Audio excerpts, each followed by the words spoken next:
Hello, I'm David Hughes. Welcome to Your Perfect Body, the podcast of the esoteric teaching community.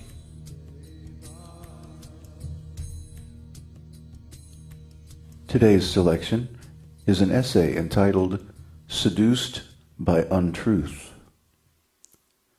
In the beginning was the void. Nihilism. Isn't it ironic how so many theologies try to convince us that you can create something out of nothing? Of course, they hide the stark illogic of this impossible proposition with fine words, calling it oneness, unity, or even brahman. At least the Theravada Buddhists are openly voidist. But voidism lurks covertly behind many respectable religious and spiritual fronts. Judaism, Kabbalah, most schools of yoga and Vedanta, even most Christian sects declare that God is ultimately impersonal and formless if you read the fine print. And let's not forget reductionistic materialistic science, that supposed bastion of empiricism. It tries to tell us that before the Big Bang was, well, nothing.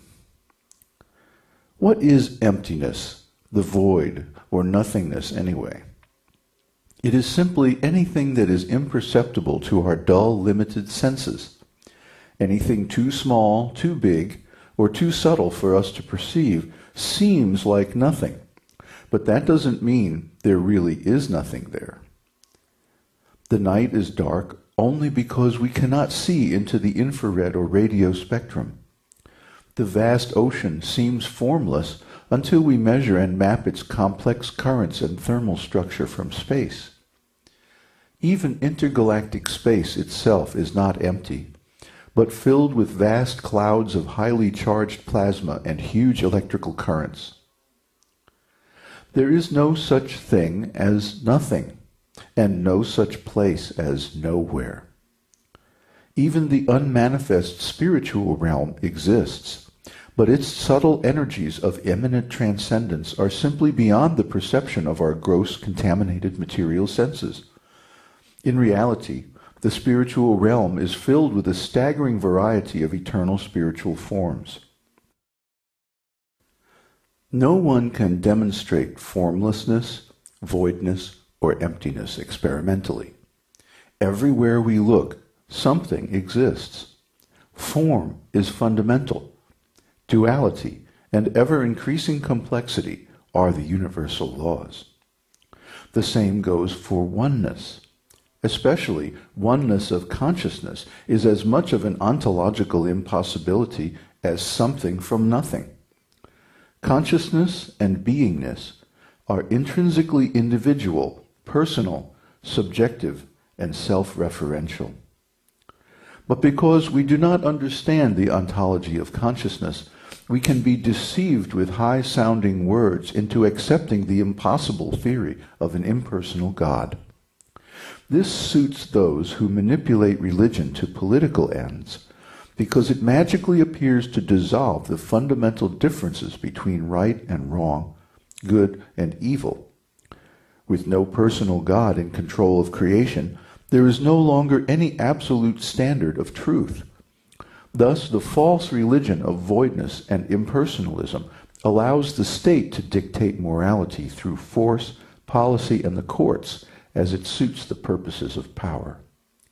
How convenient that no one can offer any argument, since all have been seduced by the untruth that economic greed in the service of unlimited sense gratification is the end goal of human life.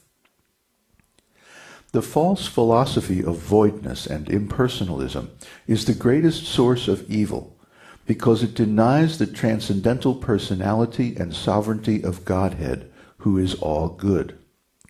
This malevolent doctrine was relegated to the shadows of human depravity until the present historical age of Kali, when, through the ignorance and weakness of people in general and religious leaders in particular, it has practically become universal. Do not think that a mere philosophy is without consequence.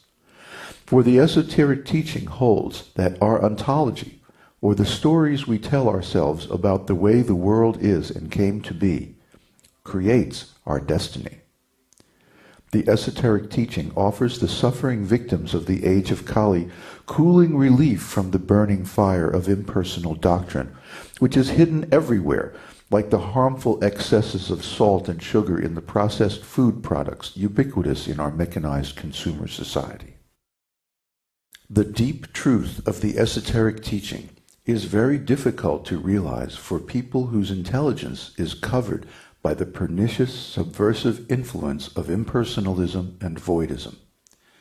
Nevertheless, those who sacrifice everything to bring this important spiritual path to the world do so because they see the truth and realize the tremendous importance of this teaching to the well-being and spiritual progress of the entire world.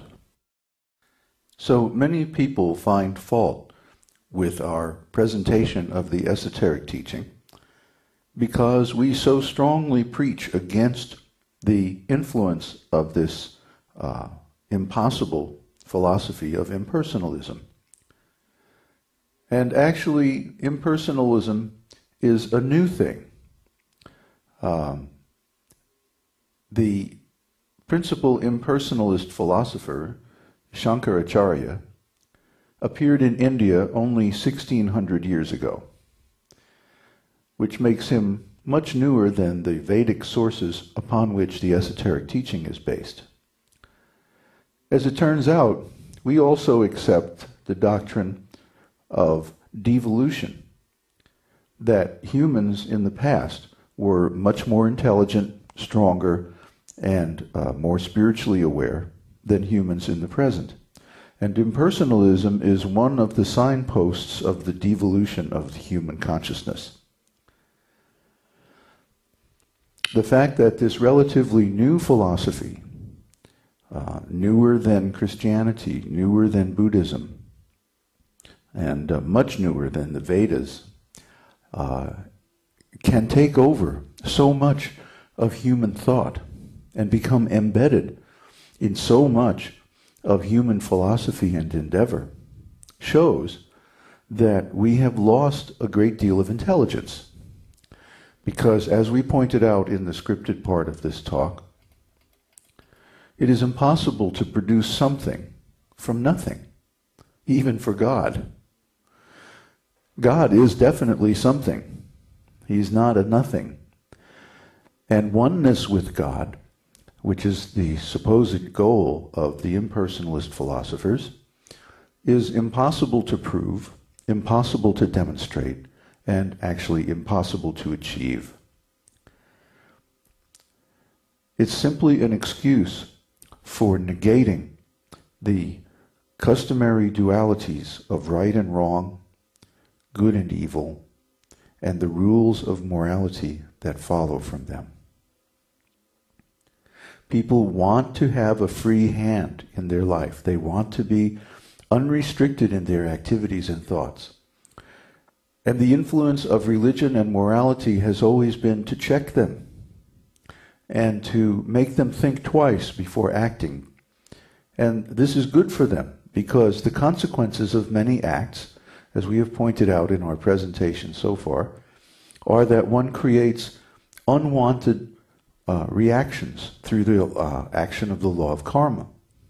Now, it's a benefit if we are inhibited in the pursuit of sense gratification, because that saves us from performing so many things that will come back to haunt us later.